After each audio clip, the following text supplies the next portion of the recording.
Aleluia. Se buscamos a Deus somente quando temos uma necessidade, não chegaremos a conhecer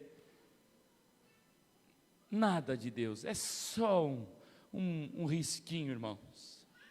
E nós precisamos conhecer Deus o máximo que nós pudermos. O máximo. Abra sua Bíblia. Êxodo capítulo 29 e o versículo 38.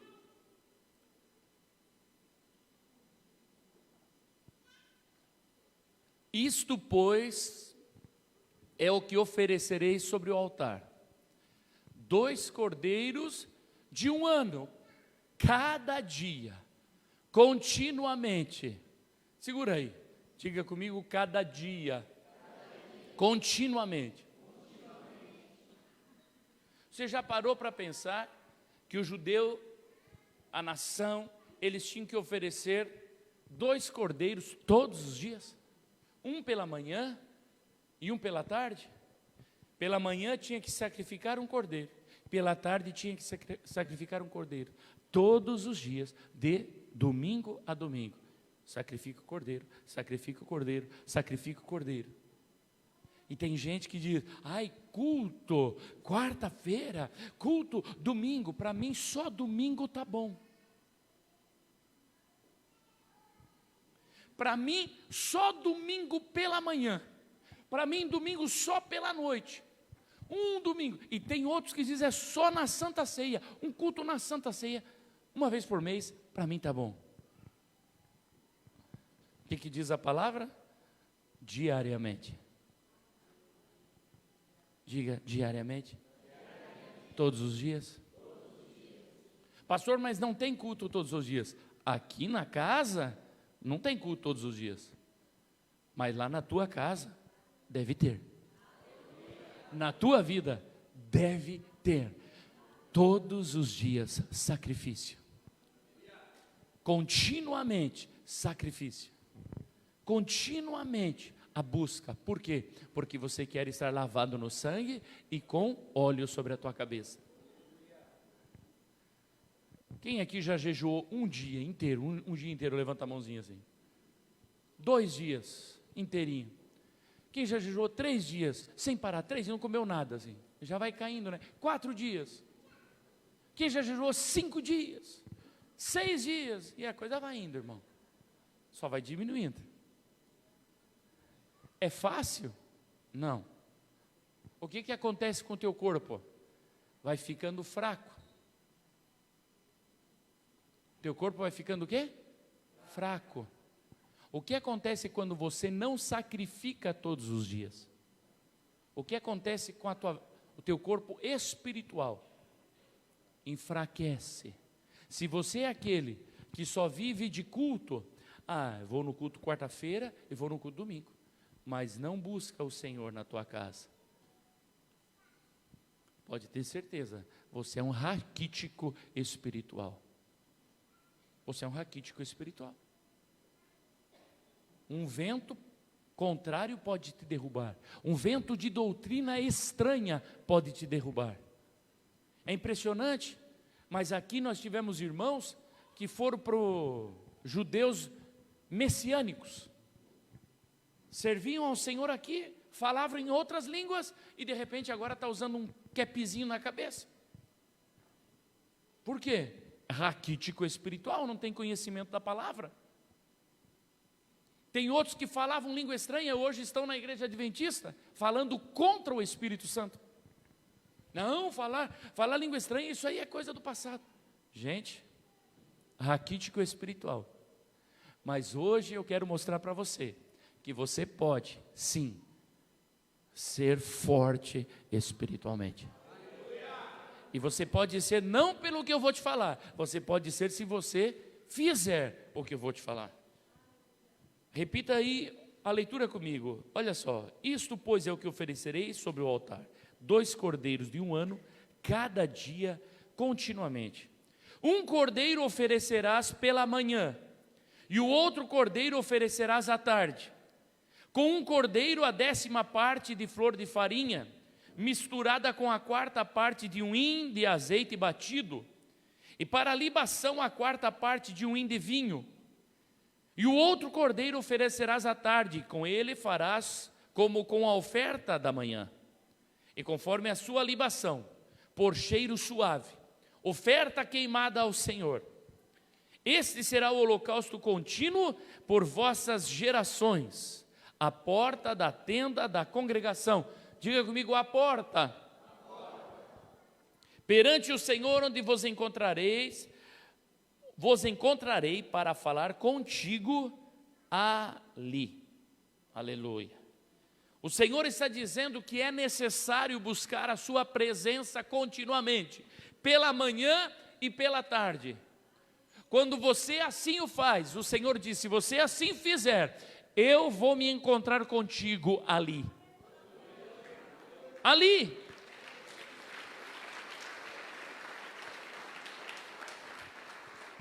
Ah, mas é que eu não sinto a presença do Senhor, faz tempo que eu não sinto Deus agindo na minha vida, faz tempo, parece que Deus está longe. Começa a oferecer sacrifícios diário, de manhã e à tarde.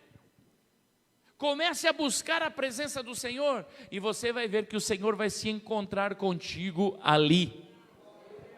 Nesse lugar, nesse ambiente de busca, o Senhor se revelará a ti. Aleluia, não tem outro jeito. Não tem outro jeito. Você quer que Deus seja na tua vida? Busca a sua presença. Quanto mais você buscar a presença, mais Deus vai se manifestar, mais Deus vai se revelar a ti. Aleluia. Olha só, irmãos, buscar conhecer o Senhor exige alguns elementos que nós acabamos de ler nesse texto. Cordeiro, a farinha, que é o pão, o azeite e o vinho.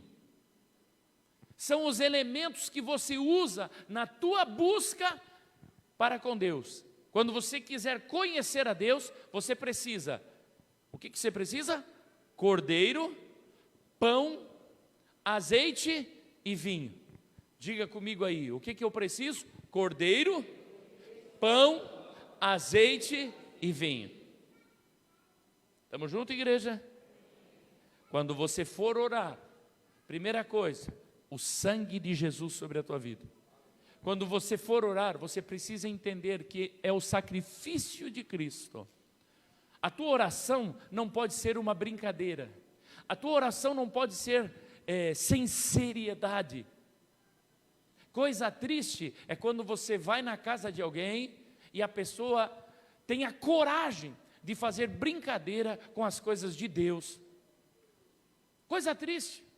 Eu já estive em alguma mesa que a pessoa achou que ia ser engraçado, fazendo assim, Senhor, Tu és joia, abençoa essa boia.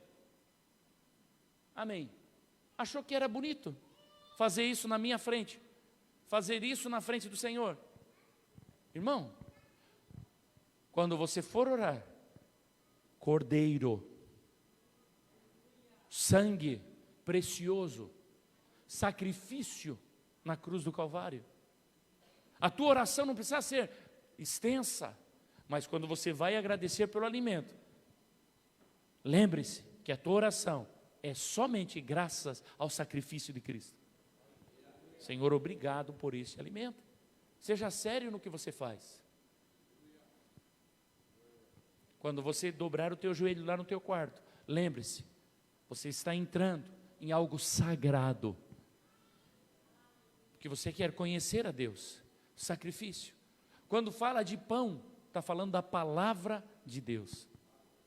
Você vai orar, você vai tirar o teu tempo pela manhã ou o teu tempo pela tarde, leva a Bíblia. Você desliga o teu celular, você fecha a porta para que ninguém te incomode, e você ora e você lê a palavra de Deus. Estamos juntos? E aí vem o azeite. Você começa a invocar o Espírito Santo. Porque sem o azeite não acontece nada. Começa a invocar, Senhor, vem o teu azeite. Vem Espírito Santo agora. Você começa a invocar. Primeiro você ora.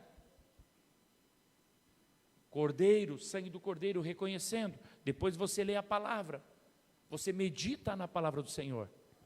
Tem gente que lê a palavra, mas a 200 por hora. Se você perguntar o que você leu, não sabe. Não, meu querido, quando você for ler a Bíblia, leia pausadamente, medita. O que isso quer dizer? Se tem uma palavra que você não conhece, pega o dicionário, identifica. Estamos juntos? Ora, lê a palavra e depois você começa a invocar o nome do Senhor. E aí vem o quê? Vem o vinho, que simboliza o sangue, que perdoa todo pecado e que traz a alegria da salvação. Nessa tua busca, dessa maneira, você começa a conhecer a Deus. E Deus vai começar a se revelar a ti através dos seus nomes. Estou falando, Deus tem muitos nomes pelos quais Ele se manifesta, pelos quais Ele se dá a conhecer. Aleluia! Quem deseja conhecer mais do Senhor? Louvado seja Deus. Se nós lograrmos desenvolver um relacionamento diário com Deus, então Ele se revelará a nós através dos seus nomes. Se você lograr desenvolver uma caminhada com Cristo, quando você perceber, Ele vai estar se revelando a ti. Porque, irmãos, provavelmente na quarta-feira eu vou trazer para você o conhecimento de alguns nomes de Deus, alguns. Mas ainda que nós soubéssemos todos os nomes de Deus, de cor e salteado, Jeová Shabaoth, Jeová Jireh, Jeová Nissi, e eu sei o que significa, e eu falo, porque isso no hebraico, porque isso no grego, e eu posso saber todos esses nomes, conhecer, mas se eu não tiver revelação desse nome, não serve para nada, só serve para você ficar se exaltando, porque eu sei, porque no hebraico, porque no grego, quem está preocupado com isso? O importante é que Deus se revele no seu nome.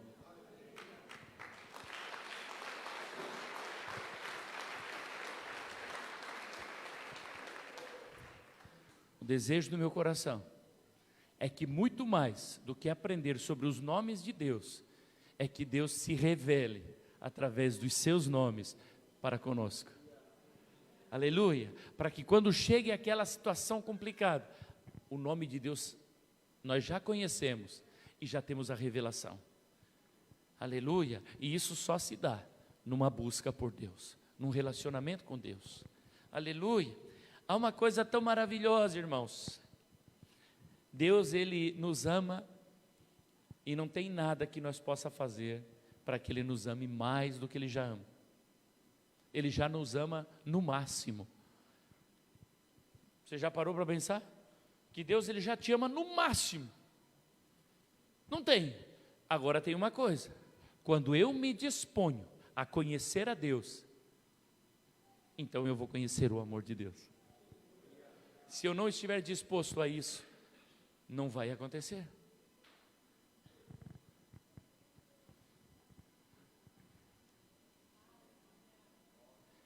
Quando eu comecei a namorar, irmãos, a minha esposa pegava o ônibus para a escola às 6 horas da manhã. Irmãos, 10 para as 6 eu já estava lá. Oi, linda. Na hora do recreio, às vezes eu estava lá já na escola para ver o que ela estava fazendo. Quando ela chegava em casa de novo, 15 para as 3 da tarde, eu já estava lá no ponto de ônibus. Oi. Loucura, né, mano? Loucura. Eu queria conhecer aquela jovem, em todos os termos, inclusive no termo bíblico. Estava doido para conhecer. Só os que conhecem a Bíblia sabem o que eu estou falando. Queria conhecê-la. Deixava ela em casa, corria para o trabalho, não estava trabalhando. Chegava em casa, tomava um banho, igreja. Adivinha do lado de quem que eu sentava? Dela. Terminava o culto, agarrado. Terminava o culto, vamos para cá. O pastor queria doido para dormir, lá estava eu, lá na casa do pastor. agarrado com a filha. Eita glória. Até que a minha sogra não aguentou mais e falou assim: Nai, você só vai ficar aqui em casa até as 10 horas da noite. E também tu só vai vir aqui nos dias de culto. Você só vai vir aqui quarta e domingo depois do culto. Eu falei, então tá, se é lei, né? E até que horas? Até 10 horas. O culto acabava às 10. Olha a armação, sogra é um bicho terrível, irmãos. Mas não teve jeito. Eu queria tanto conhecer ela que eu já entrei de sola, já fui direto no pastor e daí falei: sogra, o negócio é o seguinte. Pá, pá, pá, pá. Reverti a situação, todo dia lá até a hora que quiser. Se você quer conhecer a Deus, você vai ter essa sede para mais. Você levanta pela manhã, você quer conhecer a Deus. Você anda durante o dia, você quer conhecer a Deus. Chega à tarde, você quer conhecer a Deus. Aleluia. Mas sabe o que acontece? No decorrer dos dias, o amor vai esfriando. No decorrer do dia já não é mais tão importante estar juntos.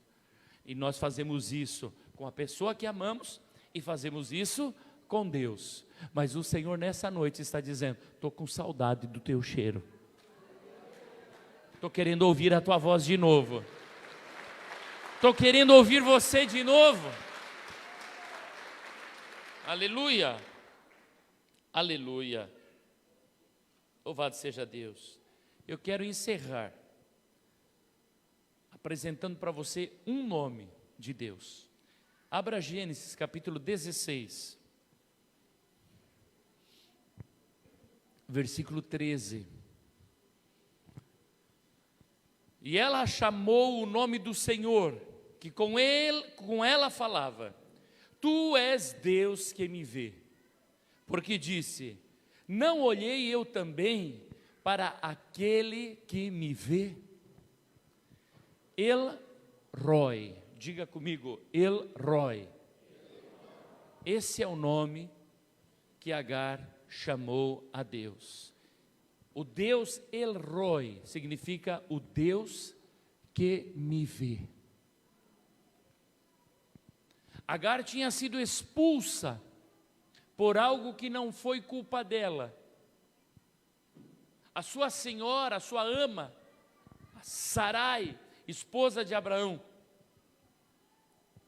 como não podia ter filhos, disse para Abraão: toma a nossa serva Agar, deita com ela e ela vai te dar um filho. E Agar foi obrigada a deitar com o patrão e teve filho. Mas como esse menino começa a crescer, e Abraão ama esse menino chamado Ismael, Sara não gostou daquele relacionamento, não ficou feliz com aquilo, e aquilo já começou a ferir, já começou a causar uma confusão na família, mas não tinha a ver com Agar, não era culpa dela. E quando nasce Isaac, Sara diz: não aguento mais essa mulher, manda embora. E Abraão chama Agar e o menino, que teria talvez uns 14 anos. E Abraão, rico, poderoso, olha para Agar e olha para Ismael e diz assim: vocês precisam ir embora, vocês não fazem mais parte dessa família. E sabe o que ele deu para eles? Água.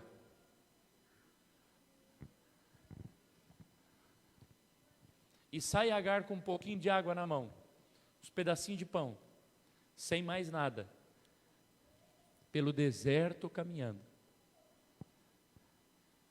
E no decorrer dos dias, a fome e a sede, Agar pensa: não vamos sobreviver. E ela sabe que ela está morrendo e que o seu menino está morrendo, e ela não se aguenta.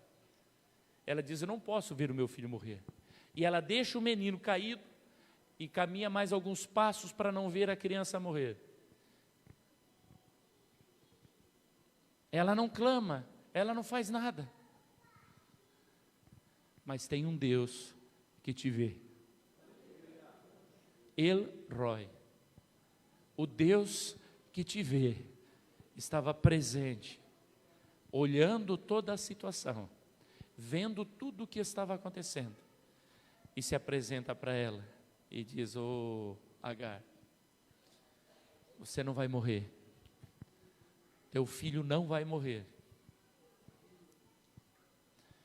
volta, porque eu já preparei lá as coisas. Te humilha diante de Sara, já preparei tudo, pode voltar. E diz que quando ela levanta a sua cabeça, tinha um oásis, tinha água, e ela se alimenta, ela volta.